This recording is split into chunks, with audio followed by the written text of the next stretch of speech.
Hi, Dr. Hardy here, your pediatric obesity expert. Thank you for tuning in. Today's segment is called I'm Still Hungry. Do you have a child that is constantly hungry? It seems like they just ate and right away, maybe 20, 30 minutes later, they're asking for more food. This is not uncommon, actually.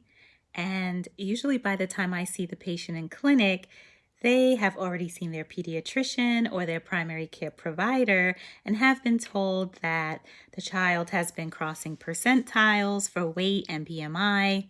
And now they're referred to me, and I'm presented with this complaint that they're trying everything that they can, but the child is still hungry.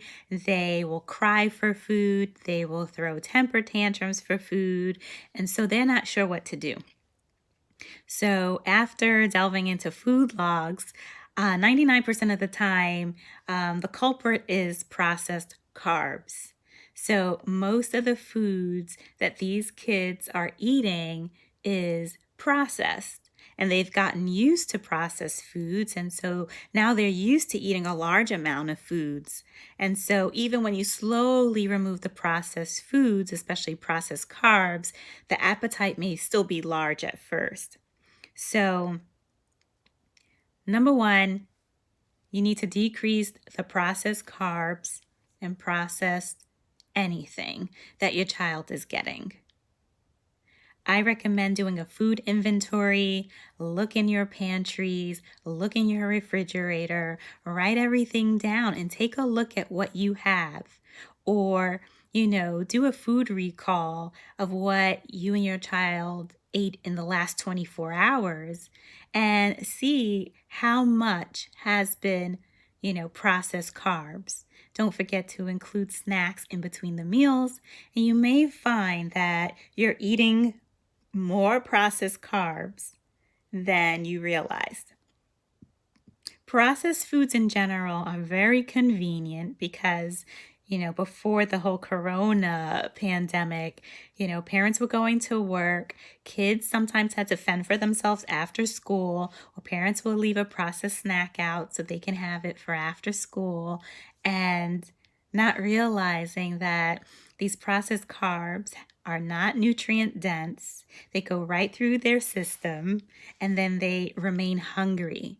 And what they tend to go and get for seconds is more processed foods. And so then they remain hungry and it becomes this vicious cycle of eating a very large amount of carbs and having a large amount of weight gain. So the food industry tailors their advertisements to children. So these kids know what kind of snacks they want, right? The food industry tailors the amount of salt, sugar, and fat that are in snacks to get to something called a bliss point. And basically, they have children taste their snacks with increasing amounts of salt, sugar, and fat. And once the kid is totally excited about the snack, they call that concentration of salt, sugar, and fat the bliss point. So your children and adults, we're eating these snacks that have been tailor tasted with the perfect combo of salt, sugar, and fat that we want them to, we being the adults. And so we're buying them for ourselves as well. So there is a large addictive potential to carbohydrates. There are many studies that show that is just as addictive as cocaine, that it stimulates the reward centers in our brain like cocaine does. So it's a serious issue.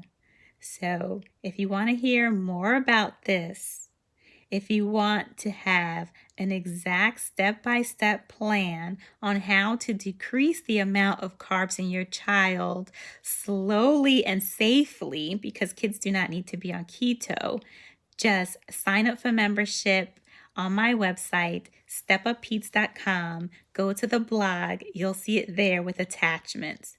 See you soon.